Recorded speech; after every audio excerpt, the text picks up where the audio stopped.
Hello and welcome to A Girl, a Guy, and a Buffy podcast. Hey, I'm one of your co-hosts. I'm Charles Swint. and I'm your other co-host, Kate Balzer. Hello, everyone. Hi, Kate. How are you? I'm good. How are you, Charles? Um, I don't know if you can tell from my very nasally voice that I'm doing much better than I was, but I still have a little congestion going on. My energy Aw. is way back up, but um I don't have the sore throat, so I don't have that like sexy bear white thing happening. Um which is really unfortunate for everyone. Because It would have been like, it would have been so uh, good. I know it would have been like our, at night podcast. Right? A girl and a guy after dark. Dark. That's what I was trying to think of. After dark. I could not think of after dark. Or more adult content. After our first season, not sure how you get more adult. I don't know. I mean, we could get more adult if We we really could. wanted to, but We could. we try to keep this more family friendly as much as Yeah. possible. Um, Exactly. Exactly. we want this to be a podcast you can share with your kids. If they're of the age to watch the If show, they they, should be able to listen to this. right, that's where we're trying to keep it at. Definitely. So, well, if this is your first time, welcome. We just want to let you know that the way this podcast works is this is a spoiler-filled zone. We discuss the entire series. We're not an episode rewatch. There are some amazing episode rewatch podcasts out there, so definitely check them out. And we pair well with them, like wine and cheese. But we're focused on really like breaking down and analyzing the show as a whole and doing it thematically. So this first half of our season 3, we are focused on romantic relationships. So we're into who are we tackling today? Yeah, so today, as we're looking at our big bad of the season, which is what we like to call our theme, the Yes. big bad of the season, is romantic relationships. And there is no bigger, better, more romantic character than Spike. That's pretty true. Say what Yeah, you want, it's all about Spike. definitely. We are And definitely so Spike fans over here. yeah, that is for sure. We recognize his flaws, don't get us wrong, but we're big fans. And we do want to say that unlike maybe some other episodes where typically we keep our discussion to Buffy the Vampire Slayer, we don't tend to go outside of the original series because there was so much revealed about Spike's past through various Angel episodes, particularly when Spike joined Angel. We will be spoiling elements of Angel in this discussion. Yes. So, references to those episodes and storylines will probably come up in this discussion. So we just want to give that warning as well. So again, just a reminder, if you have not watched all of Buffy, if you have not watched Angel, especially season 5, but Yes. some previous episodes too, because there was those crossover episodes Season 2 of in Angel. season 2 of Angel. Yes. We will be talking about some of those things. So, and hopefully, you'll be along for the ride and enjoy it. And if you haven't watched any of those, go back, watch them, or at least watch the Spike episodes before you Yeah. come and listen to us. So Spike. Let's talk about Spike. Definitely. So we've been kicking off these discussions by asking a question. Mhm. And so today's question is Spike doomed to be love's bitch? And I think it's important to, as we're going through this and like using this as the question, that we give that quote. And so Yes, this please. time I'm going to do the quote. Yay! Kate Go is for usually it. the quote, our quote person, but I'm going to do it this time. So this is from Lover's Walk, and Spike says, and he's talking to, they're standing in the magic shop, collecting love potion items, so that Willow can do a love spell for Spike to get Drusilla back because he is kidnapped Willow and Xander. And so they're fighting and everyone's bickering. And Spike says, "You're not friends. You'll never be friends. You'll be in love till it kills you both. You'll fight, you'll shag, and you'll hate each other until it makes you quiver. But you'll never be friends. Love isn't brains, children. It's blood. Blood screaming inside you to work its will. I might be love's bitch, but at least I'm man enough to admit it." Great all-time Spike quote. Yes, it's fantastic. It wasn't my Right. best Spike impersonation. Okay. But next time, people, next time. And it's Definitely. really interesting. And when I hear this quote, right, it's real funny because it's so like of at the time it fits so appropriately to like what's Yeah. going on, because Angel and Buffy are going through this like will they won't they back again after he's been evil and all this other stuff. But then when you really listen to it, it literally describes the relationship that Spike and Buffy end up having. Mm-hmm. So It's true. it's literally their Yep. relationship to a T. Like everything about this is Spike and Buffy, and Right. not Spike and Angel. It has nothing to do with that.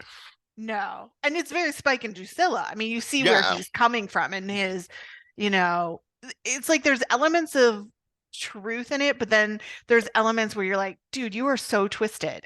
right, Like right, that's not healthy. right. That shouldn't be what a healthy relationship Right. should be. Maybe, I mean, I don't know. Maybe there are relationships out there that the passion between two people is the thing that drives that relationship.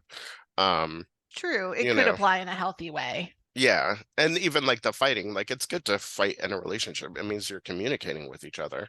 Yeah. And depending on how you fight, and maybe like sometimes that fighting leads to really great makeup sex, and you're like, or like a really good makeout session afterwards. Like who knows? And Yeah. that could be really great for your relationship to come to those places. So I think it's a great I do think that it is, and it is not always about, Spike is very much a uh impulsive and like heart-driven character. Right. um when we talk like one of the things that I learned when studying acting like in college, like that characters make choices from their head, their heart, or their gut. Yeah. And those are like the three places where a character is driven from, and Spike is very much driven from his heart. Yeah. Well, one thing, usually we do some sort of level setting. In this case, we in our pre show meeting to lay out what we wanted to talk about, the key points, we realized this conversation about Spike is so textual. Like there is so much in the text, meaning the show itself, to really discuss, analyze, use as evidence. That's really what we're doing this time around. So not bringing in as much outside sources, um, because you know, kind of like the fact that Spike is a heart guy, he and the show lay it out there for you. Yeah. And honestly, I mean, in doing some research too, I mean, there's things out there. There's a lot of Right, like blogs and blog right, posts and stuff like that, but there's not a lot of like analytical correct. stuff, which is what we normally do. Yeah, And so I think we decided that we needed to go right to the source, yes, because that's another way of like analyzing what a character does and who they are based on what they say and based on what other people say about them. It's a right. great way to analyze characters.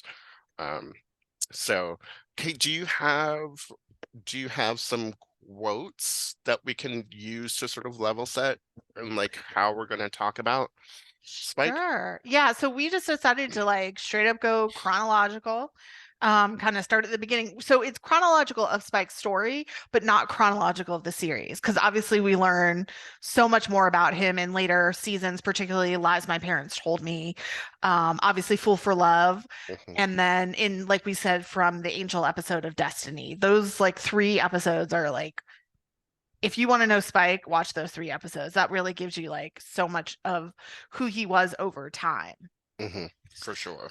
So, yeah. So, again, like I said, we're really discussing Spike in his life chronology, not necessarily show chronology. So yeah. So, like I said, Fool for Love is kind of where everything kicks off in a lot of ways. Um, so reading this is actually the dialogue between Drusilla and William when she encounters him in the alley in after he escapes from the party. So she says, Drusilla says, "Oh, I see you, a man surrounded by fools who cannot see his strength, his vision, his glory. That and burning baby fish swimming all around your head. William, that's quite close enough. I've heard tales of London pickpockets. You'll not be getting my purse, I tell you." Drusilla, "Don't need a purse. Your wealth lies here," points to heart, "and here," points to head, "in the spirit and imagination. You walk in worlds others can't begin to imagine." William, "Oh, yes. No. Mother's expecting me." Drusilla, "I see what you want. Something glowing, glistening, something effulgent." Yeah, I'm not going to do accents.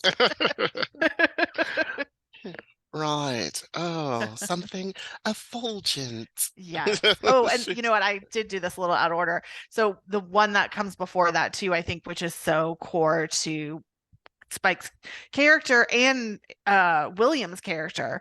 And this is from the same episode, actually, when he is approaching Cecily to confess his feelings. William says, "I know I'm a bad poet, but I'm a good man. And all I ask is that you try to see me." Yeah. And I think like that in of itself is sort of kind of the core of who Spike is all the time. Like he's just Yeah. like, just want somebody to see me for who I am. I'm Yes. bad at a lot of things. Like I'm not a great poet. Like I'm kind of not a great vampire either. Like Yeah. really, but I'm a good man. Right. And that sort of theme keeps coming up over and over again. So should we take it back and start at the beginning? Yeah, why not? William, Cecily. Uh, any So thoughts? yes, so lots of okay. So I think we kind of discussed this. So um, I think I think contextually, I think it's important to discuss Cecily Yes. and figure out who she is because I think we can all agree that Cecily is Halfrek. Yes, I I think certainly agree it's with you. I think that's I mean that's in the text. It Yeah, happens in, Buffy's birthday. Halfrek shows up. They recognize each other. They call them by each other's like real names, so they know each other from right. before. So then the question becomes when William is in love with Cecily, is she a vengeance demon? Kate, Correct. what is the answer to that question? The answer, based on the text, is yes, she is. Because in Selfless, in the flashback for Anya, when they're at the Russian Revolution and they're talking about being vengeance demons, they also talk about starting the Crimean War. And the Crimean War, as I Googled, was from 1852 to 1853, I believe. And William was born around that time. So that she already had to be a vengeance demon, meaning she was there to do some sort of vengeance when William fell in love with her. So, boom. Boom. Them's is the facts, people. And then of course we'll get like 18,000 emails that are like, I know. no, it's not. I'm sorry, it was 1854 to 1856, but still, Right. it was before the Before he two of was them even met. So born. yeah, she had to have been a vengeance demon because if she and Anyanka were doing stuff during the Crimean War, Right. she was not human. So, so there we go. So of course she rejects him Right. because, So that impacts, like, it would change the story if we knew for sure she was just a human woman who rejected him, but it takes it to a whole different place knowing that she was a vengeance demon at the time. And as we can assume, she was there to enact some sort of vengeance or her justice demon. right. For children too. Like Correct. I'm That was her wondering like focus. yeah, Yeah. her focus was on children. So I wonder like what children she was being like, oh, Yeah. um, I mean, it's wartime, so there's no telling. There's Yeah. so much that could be happening. True. Um, Well, and it was Victorian England, so obviously, children were treated like crap during the yeah, Victorian exactly. days. So some highfalutin parent must have not been Right. treating their children well because she was living as a, Or as any a member. child worker, like Wow. period. but she was obviously living as an upper class person, Sure. so At least in that moment, correct. you know. And here's the thing, she had to have been around long enough too for him to like catch her eye, and for Correct. him to be like, "Ooh, who is this woman?" So, I mean, she was hanging out, she was doing a lot of work, I mean, I unless would the only other thing, imagine. yeah, unless that was just how she like wanted to live at that time, and Hmm. then she would go off to enact justice. So Yeah, like maybe it maybe. wasn't a long-term undercover thing. It was just like if I'm gonna live somewhere at the time, one of the best places to live and be a part of society would have been like Victorian, upper class of Britain. Right. So I can see that, Yeah. because that was like where the money and the most modern amenities and that sort, and you had, probably in some ways a lot of freedom, Hmm.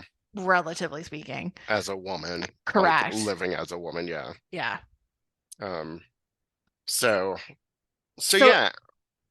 No, go so for it. I mean, so his first encounter with, as far as we know, with a romantic attachment and then making overtures to develop a relationship, he doesn't know it, but he's, reaching out to a vengeance demon who like soundly rejects him and sends him on this whole other path.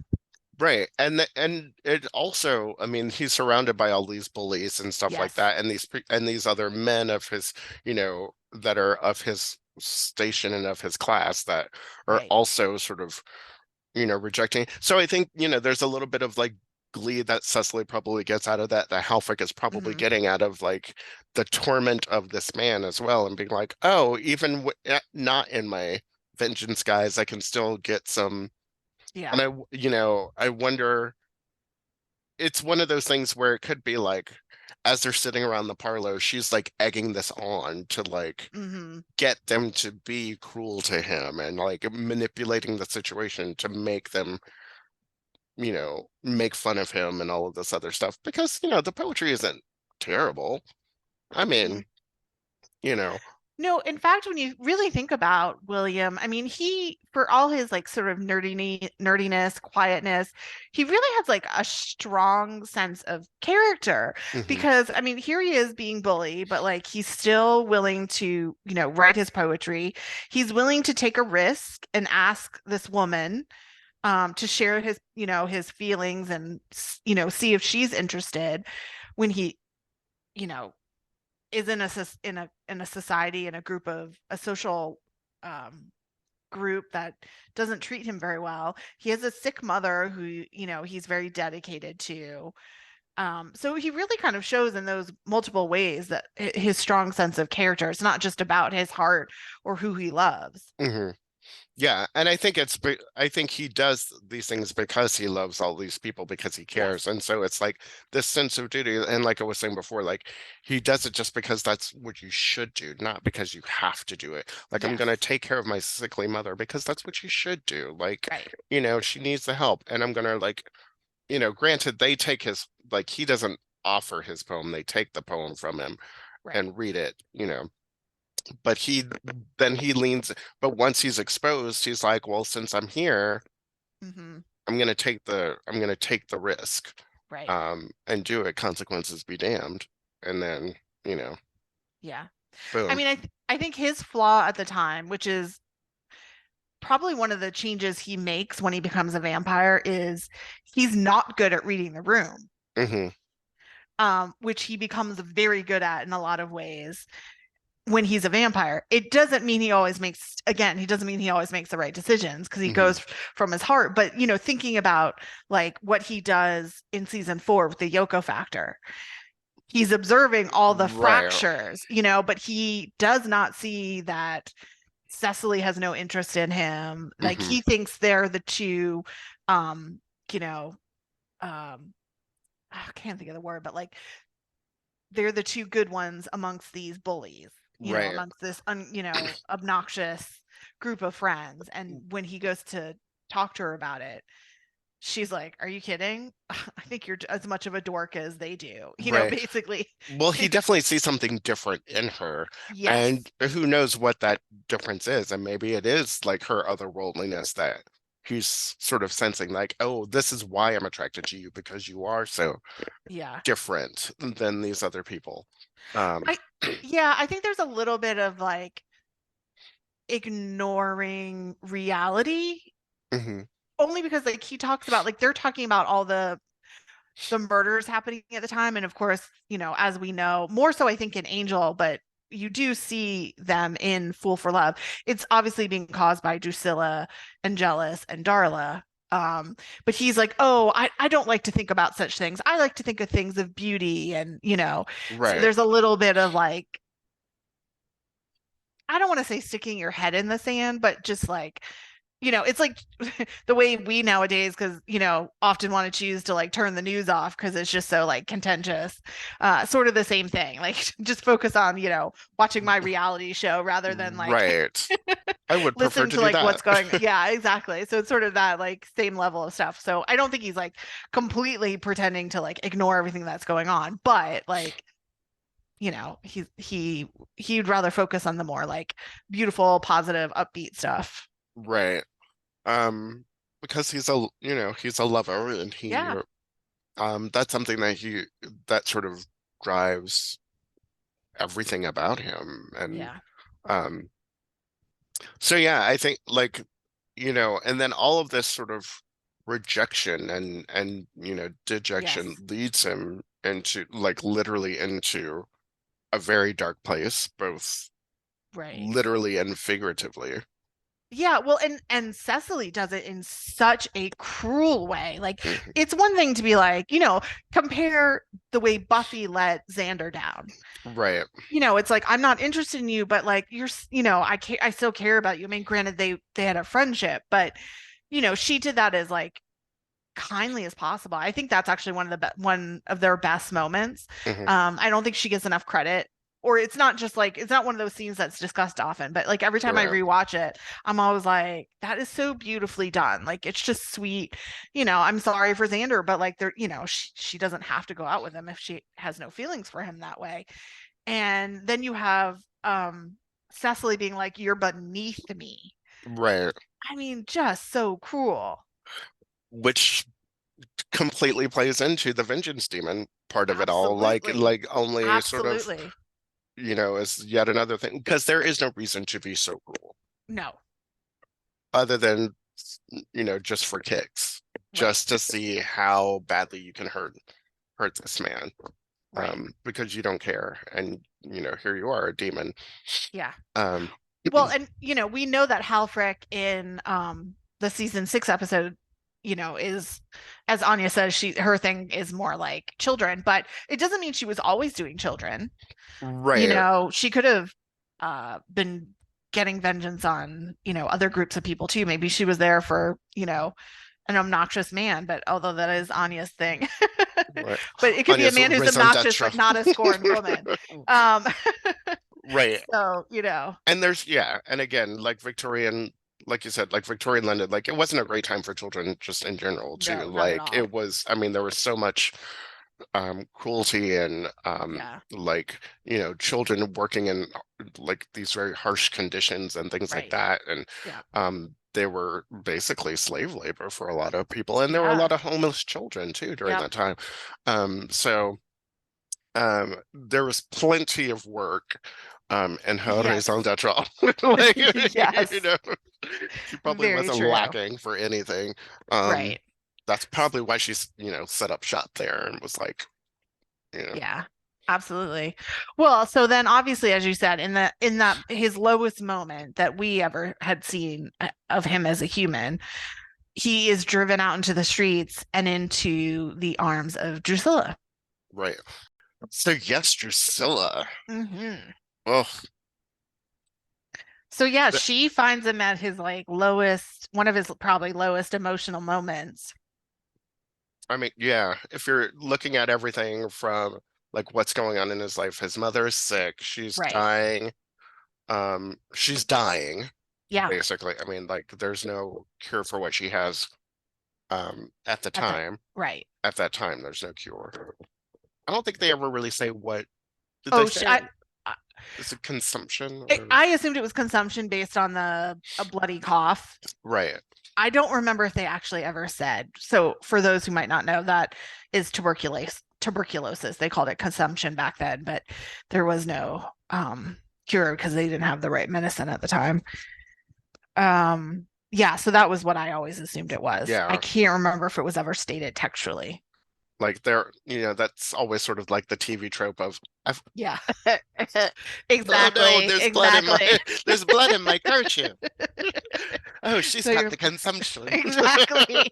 Exactly. Which probably makes sense for that time. I'm sure that Yeah, was like a common. it's had to be pretty big. I mean, Yeah.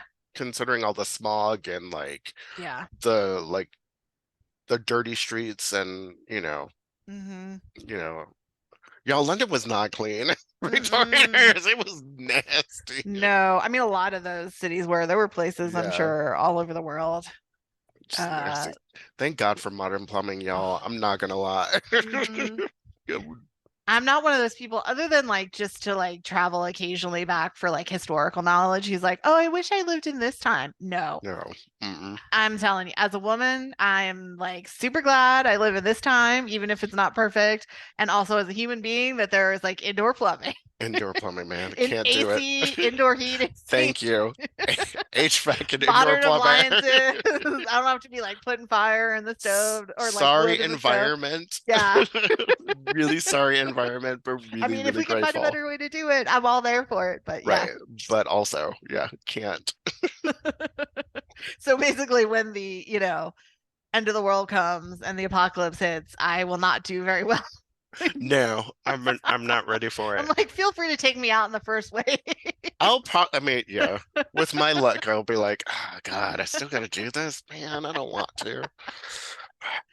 Anyway, Anyway. But yeah, so I was like, ooh, how do we get sidetracked? I don't know. Consumption. Consumption. Yeah, so his mother has consumption. She's dying, or we know she's dying. Yes. Um, assumed consumption. He's just been, bullied and humiliated by his social peers, rejected by the woman he loves or believes himself to be in love with in the most like cruel way. Not even just like, no, thank you. Right. Like you're beneath me. Runs out into the street and this like kooky woman, he encounters her in the alleyway. Yeah. Um, And can you read that line again? Can you read what she says to him? Yeah, I'll leave out his dialogue and just put hers together. So she says, oh, I see you, a man surrounded by fools who cannot see his strength, his vision, his glory. That and burning baby fish swimming all around your head. Don't need a purse. Your wealth lies here, points to heart, and here, points to head. And in the spirit and imagination, you walk in worlds the others can't begin to imagine. I see what you want, something glowing and glistening, something effulgent. And that's just like, It I mean, speaks to the poet in him. yeah, I mean, it is, I mean, the lines itself are very poetic. Yeah. I mean, she definitely pulls out that word effulgent because that's Mhm. in his poem to Cecily. Right. And so speaks to his desire and gives him that thing of like, oh, I can see inside of you. Like, I really Yeah. know who you are. Um, and this idea of like burning fish, like Mhm. that's a new one, like to really think about. Like sometimes I really want to go back and like go through all of Drusilla's lines and sort of dissect Yeah. all of those because she has some really great she's got some really great dialogue in there. Well, the Um, great thing about lines like that is I'm sure it's basically like you can either read it as like, ooh, what could it mean? Or it's like, that's Drew's crazy mhm, speaking. Like, it's the nonsense she also spouts and it means nothing. right. Which is great, which I love because like you could, I mean, every time you watch it, you might see it a different way because of that. Yeah, and sometimes when I look back at it, I'm like, oh, well, that's clearly a reference to this, or that's Right. clear a reference to that. Um, And so, like, this idea of burning fish could even be like embers, Hmm. surrounding his head and things like that. And like we were discussing, sort of off, like this whole idea of like what it is that she sees for him, his future, Hmm. walking in other worlds, and all of this other stuff that he wants something more, that he wants something brighter, And he is looking for something more beautiful in the Right. world. And she sees being a vampire as this beautiful gift that Yep. she was given. Yeah, no, I think that's true. And, obviously also he does not understand what she's offering. Sure. You know, which is why They I never love, do. They never no, of do. course not. I mean, how could you, especially if you don't even know or believe in the supernatural to think, that this woman is a vampire. Hmm. Um, but I always think it's funny and I always love that where like when she does go to bite him, he's like, ow, ow. Whereas like contrast that to like Darla turning and jealous and the fact that she has him like drink from her bosom and the whole like uh um mother metaphor to that, but like also so new life, but also there's like the sort of Oedipus, Hmm. complex in love with your mother elements that is like lacking from William and Drusilla.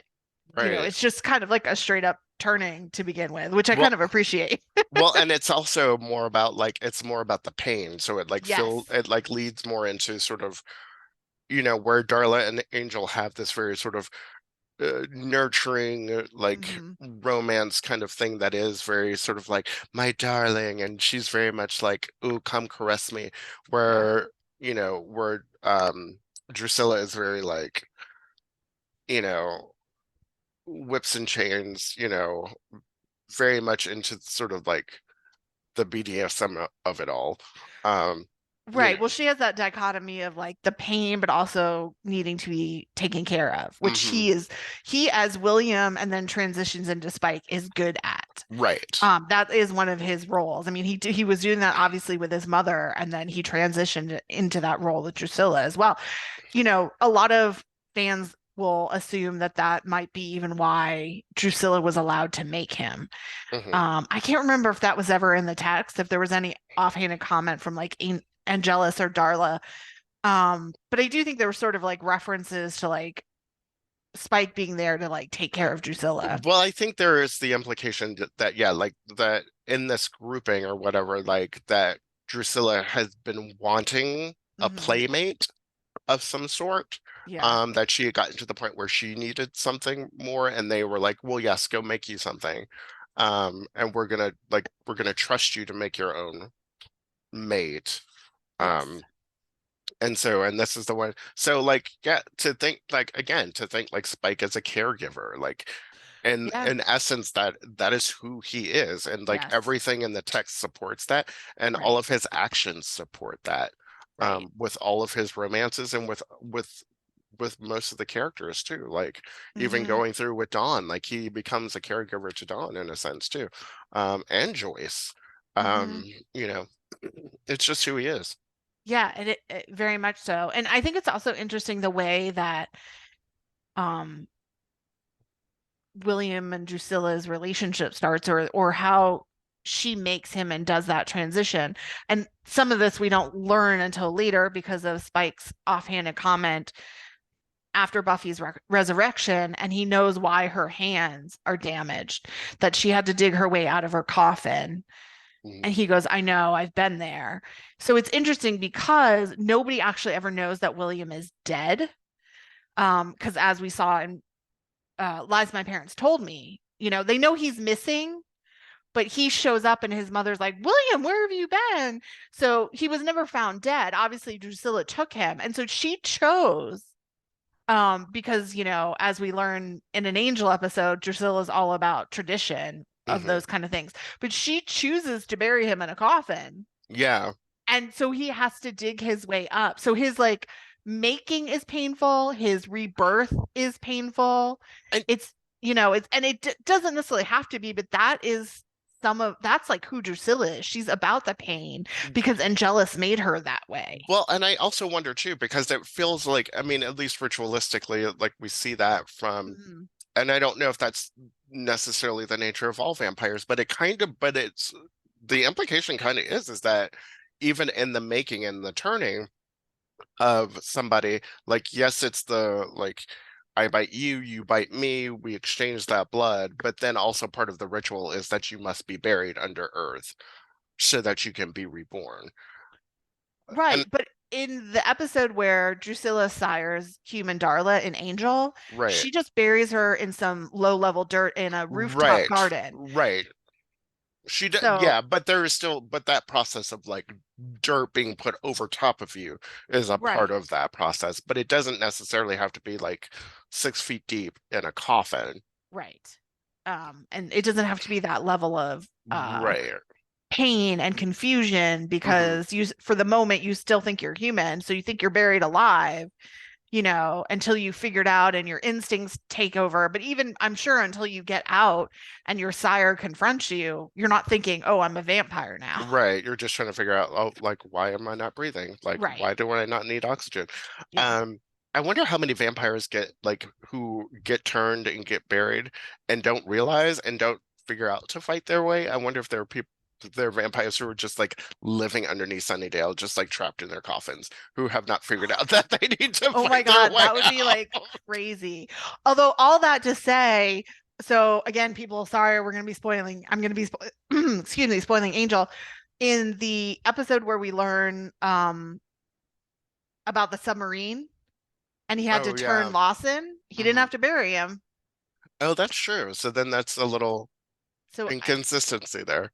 yeah, or it's just more that Drusilla's ritualistic and she likes the Right. old ways, but technically, Right. you don't have And maybe to. that's what it and maybe that's what it is. Because every Yeah, vampire that we kind of see being sired and rebirth all come out of the ground. Like that's, that's what we've seen, but maybe that's just right. not necessary, but it is.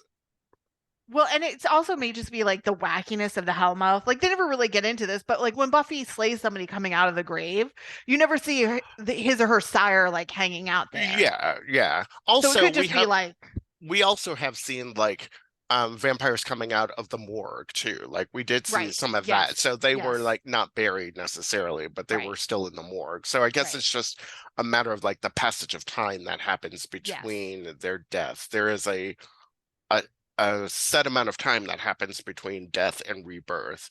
right. And then what happens in that time is, but it's all very inconsistent too about like how much time It that is is. because like you're in the morgue and you come to life, but then you've been buried, which takes a lot longer than that. So, Yeah. unless there's just this huge backup at the morgue and we can't get to you, which is Maybe. also very possible. It's kind of those Yeah. COVID rules where it's like we're just gonna have to hold you here for a Yeah. couple of weeks because we're got a backlog of burials I because so mean, in many people are Sunnydale, it dying. could It be could be. I mean, very true. So, that is very much a thing that happened yes. um in real life, I know. So it Yes. could happen in Sunnydale. But so yeah, so obviously his start to vampire life is very painful. It's, and maybe that's what Drusilla wants. Maybe she thinks, Mhm. like human birth has its elements of pain and, it can be traumatic, not in a sense of anything goes wrong, but it's, a lot going on. The baby's being forced out. You know, Right, so sort of the same thing. I think I could see Drusilla thinking that, like, right, that's her. So she's not seeing it as like a negative, but more like, this is how we transition in these various life right. forms. So I'm giving you like the full experience. And Because she does make the point of saying this about Darla's rebirth. She's like, I want mommy to be like, I want her to come back into like something very peaceful and very calm, and I don't want her experience to be so traumatic.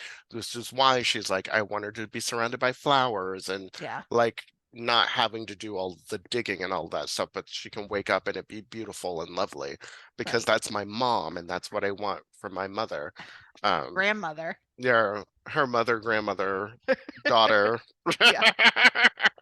Let's not delve Her too deep into grandmother, that. her Yeah. grandmother, mother, daughter Yeah. situation. And then of course, we see the two of them go to his house because he has to introduce his mother to her, which is like the most adorable thing. He's like, He's look, still so William.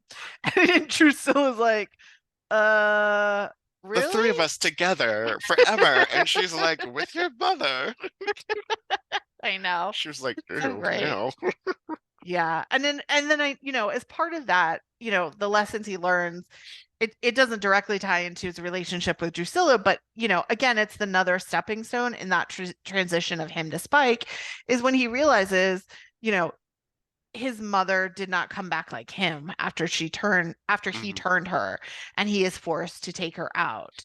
So I have a feeling that probably, accelerated his desire to want to like cut off those kinds of emotions, Mhm. that sense of like, sympathy, empathy, and really like give into the demon side of him. Yeah, and and sort of going through this, like, you've been rejected from love as a human, you've been reborn as this like immortal being, Right. and even there you're being rejected by the person that you thought Yeah.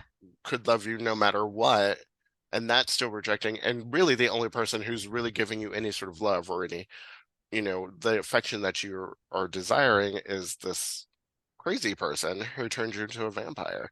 And Hmm. so that's the thing you start to like cling on to, then that becomes the reality. Like, Right. and like her craziness and her view of the world becomes your view of the world because you don't have anything left. Right. Absolutely. But what's also interesting is really Drusilla is never his. I think Right, the only sure. reason they lasted so long is because Angelus got cursed with the soul and he left them. But, she's never really his, as much as he loves her and is his caretaker and spends time with her. I mean, the instant Angelus comes back, she basically forgets about Spike. And even when he's in a wheelchair, Hmm. she's not taking all that great care of him. But once Angelus comes back, she's definitely not taking care Right. of him. So, his whole romantic life, particularly his major relationships, are really always about rejection. Well, and And he's romanticized everything. correct. And yet he keeps trying. I mean, to a toxic degree, probably in a lot of ways. I mean, it's like Yeah. one of those things where like part of it is like really sweet and it's like lovely that he doesn't give up, but at the same time, the demon side of him doesn't give him the full tools, like the consciousness to realize like he's traveling down those unhealthy paths and where those relationships are unhealthy. Yeah, it's obsession.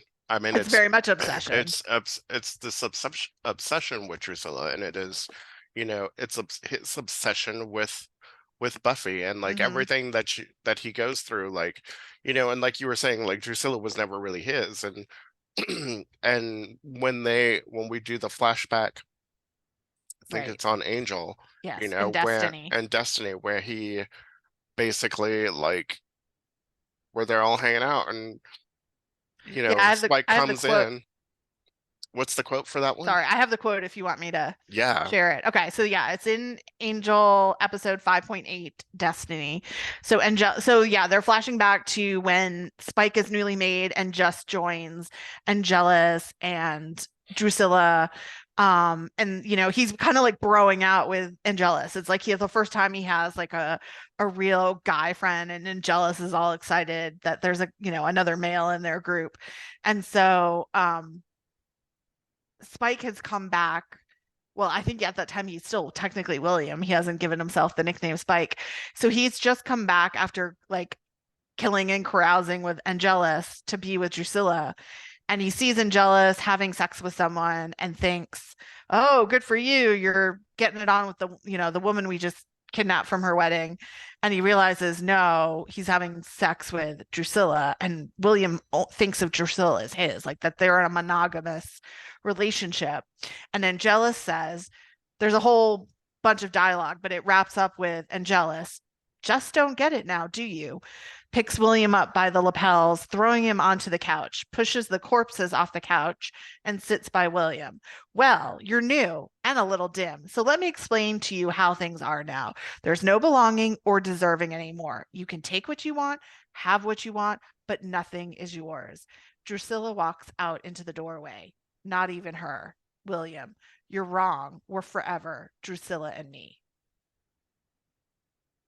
That And that. obsession. Yeah. Mhm. Well, at that point, it's probably not Well, quite obsession. It's just that he doesn't see the he's still kind of emotional. He still Well, wants to yeah, be like in a this loving is love. relationship. Yeah. Yeah. And over time, between the fact of like, Angelus as his Obi-Wan teaching him his evil dark ways, and Drusilla, you know, really only getting Drusilla fully by the fact that Angelus gets cursed. Who knows what would have happened with that relationship. Sure. Um, And yeah, and I wonder too if he would have like how long he would have stuck around because Darla yeah, leaves right. after the cursing happens. Like that family breaks up after he gets cursed. So, Yeah. um, and again, I think probably Drusilla stays with Spike because again, she needs that caregiver. Um, and he's fun, like he's fun to have around. And he brings her nice shiny things and Yeah. nice little dresses with little pretty girls in those dresses that she can Right. eat and so yeah, it's fun. It's whatever. Um Hmm. and so I do think that there is like this genuine sort of affection that they both have for each other, Hmm. for sure. But I think where Spike's love for Drusilla is unconditional. Hers is Hmm. very conditional. Yes, that's a great way to say it. Agreed. And as soon as he makes that arrangement with Buffy to like betray Angel so that the two of them can go off and be together and all Hmm. this other stuff, like that's the turning point. And that's Yeah. where when you go back to like Lover's Walk, which is where that original quote comes from, where we're talking about that, like Right. his whole breakdown that he has with Willow about like what happened and which is a great scene, by the way. Like I It think is. it's so funny to like have him have this sort of emotional breakdown where he's like, and she just doesn't let me right now. It's just like losing his shit over everything. Yeah. Um, and so like, again, just shows how emotionally connected he is, even though he's a vampire without a soul or anything.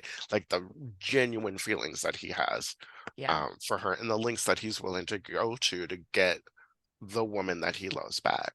Hmm. Yeah, and I mean, I think part of the reason that Spike devolves into obsession and, unhealthy, toxic relationships, in addition to being driven by the demon, that either as, a human or a demon, or when he gets his chip put in his head, so now he's sort of in between worlds, he's neither fully one or the other, he doesn't have anything else.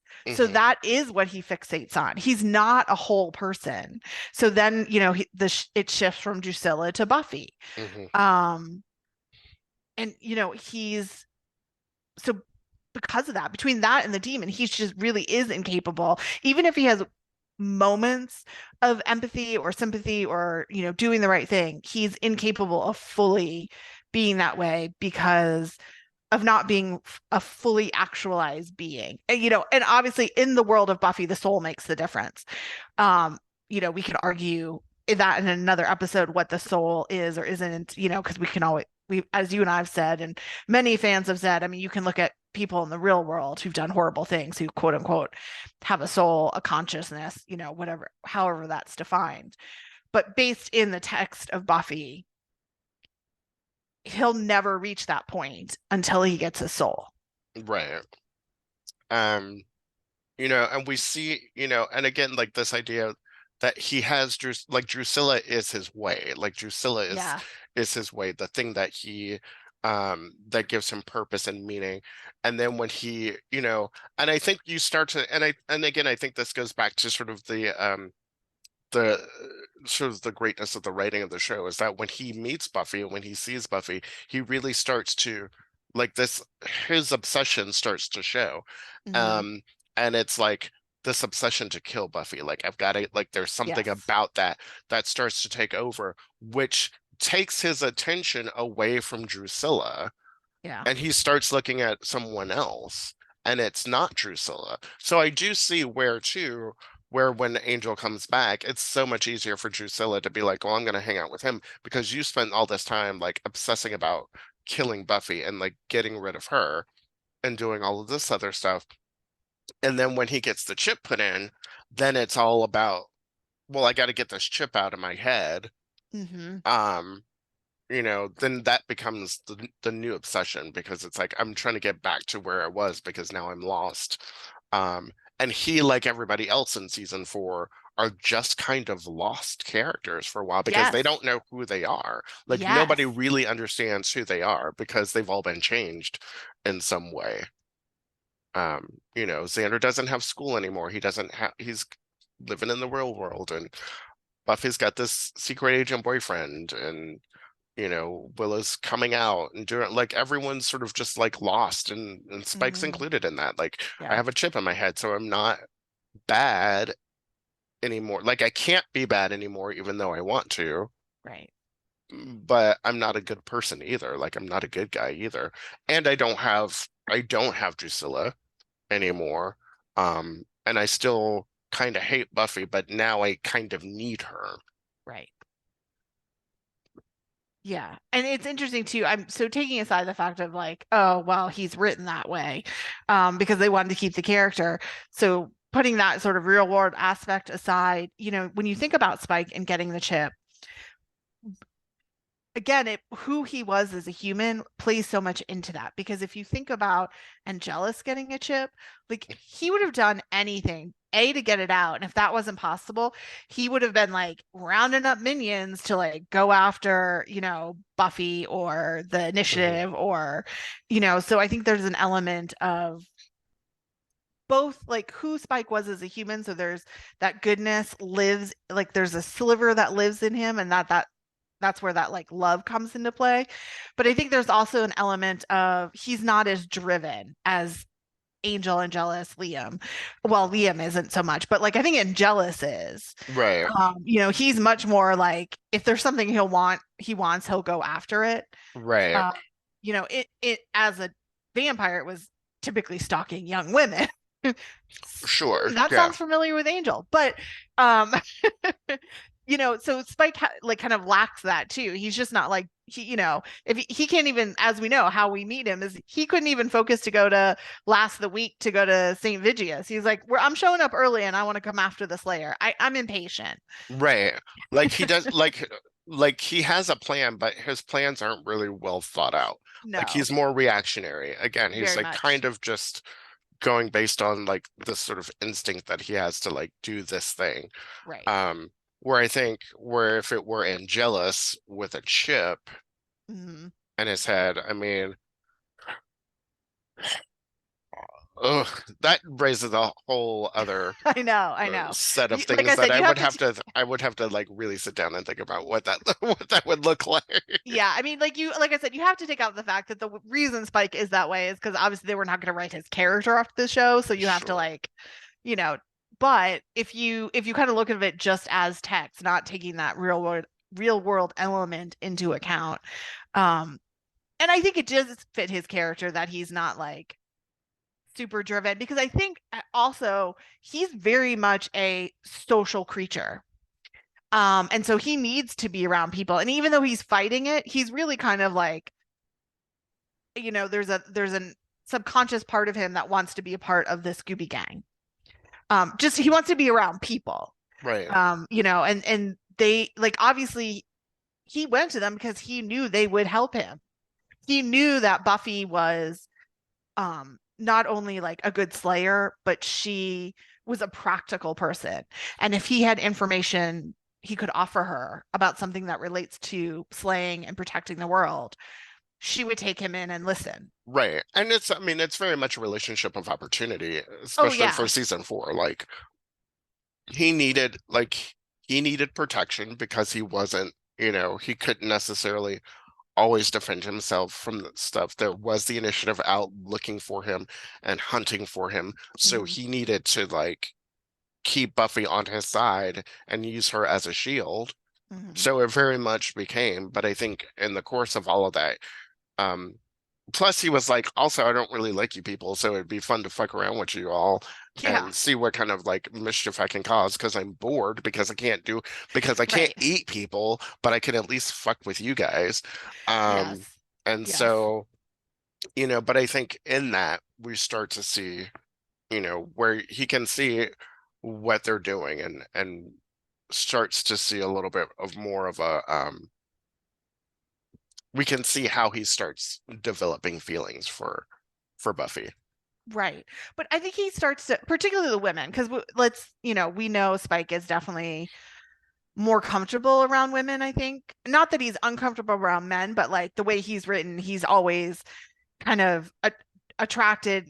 And I don't always mean romantically or sexually, but just like that's where he is drawn to. Because the people he starts to also relate to is Joyce, is Hmm. Dawn, is Tara. Um, there could have been something I think with him and Giles, but they chose not to go that route. But obviously, like he and Xander are always butting heads, um, and he has like a complex relationship with Angel and Jealous, and of course he hates Riley for a lot of, you know, And rightly so. Let's rightly be so, honest. and yeah, for a lot of things, absolutely But also because but also because he starts to fall in love with Buffy, and like correct. he's in the way. Yes, but Riley's what I in would the way. Yeah, exactly. But what I was gonna say is kind of all of that helps to lead to his evolution. It's not just him developing romantic feelings for Buffy. So it starts to, even though he is not, he'll never reach that place of fully actualized until he gets his soul. There are elements where he starts to develop sympathy, or care for, maybe care is maybe a better word, for other people outside of himself and outside of his obsession with Buffy. And it's for the people who are, it's non-romantic. And again, like I said, it's Dawn and Joyce for sure, and a little bit of Tara, particularly more, I feel like maybe in season 6.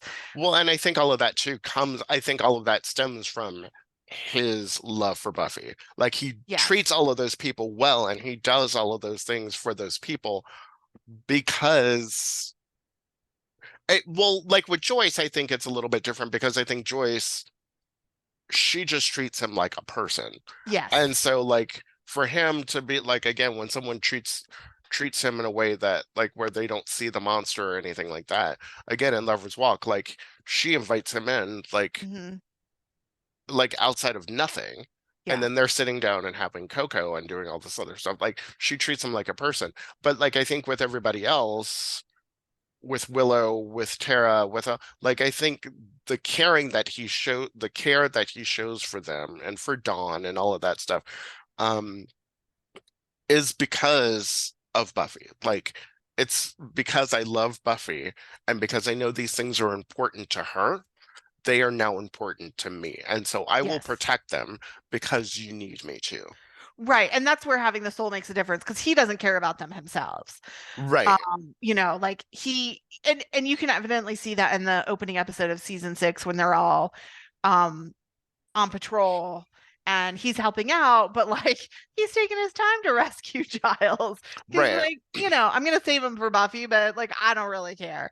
But also I think the other part of it is that's what the chip does.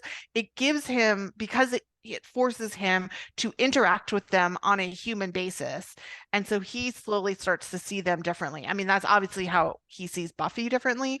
But I Right. would argue that I think the same applies to Dawn. I think she doesn't see him as the monster. She sees him as like the cool older brother and treats him with Sure. the same level of respect that like Joyce does. Like he's just a being until, he does something that Right.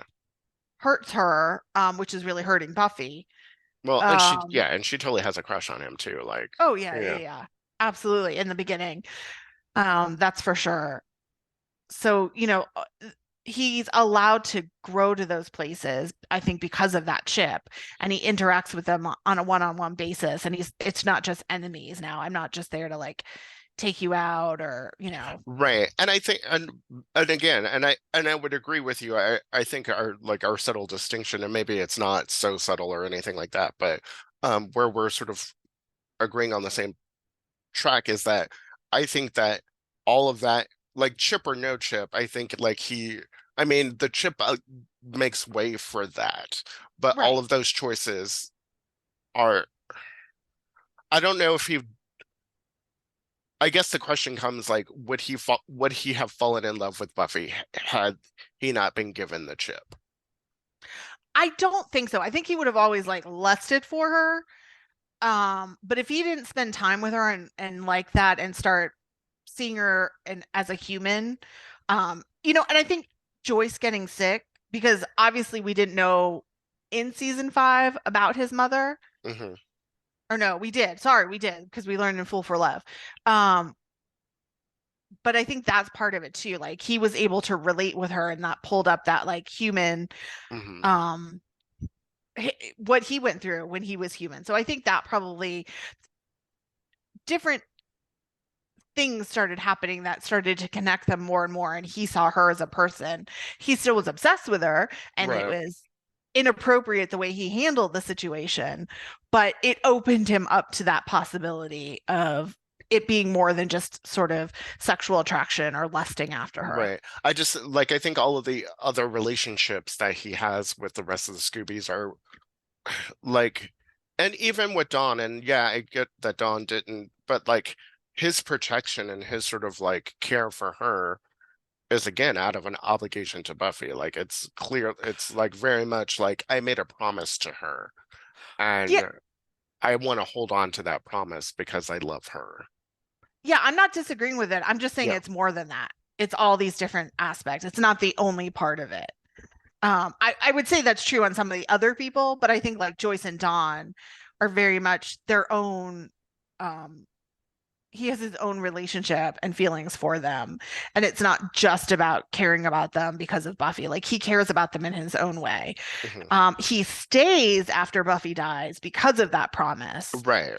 um but I, you know, it's hard to say whether he would have stayed or not without that promise and taking care of Dawn. Part of me feels like he very much would have. Hmm. It wouldn't surprise me if he did, even without that promise. But we know he did specifically because of that promise. Right. Oh my goodness, that conversation was so juicy and it's been so good. And I just, we weren't planning on this, but we're calling in audible on this one, folks. So we're actually going to break up our conversation into 2 parts. So we're going to give you the second part of all of this in our next episode because there's too much salty goodness to talk about when it comes to Spike. So That is true. We can just keep the conversation going on forever. But yes, definitely join us next week for part 2 of our Spike and his romantic relationships discussion. And in the meantime, if you are not already doing this, please follow us on social media. You can find us at A Buffy Podcast on Facebook and Instagram, or you can email us at abuffypodcast@gmail.com. And if you haven't done so already, please rate, review, give us all the likes on the whatever podcasting platform you listen to us. That really does help. And definitely tell everyone you've ever met about our podcast. And we're so appreciative that you're listening. And we look forward to part 2 of this conversation next week. bye. Bye.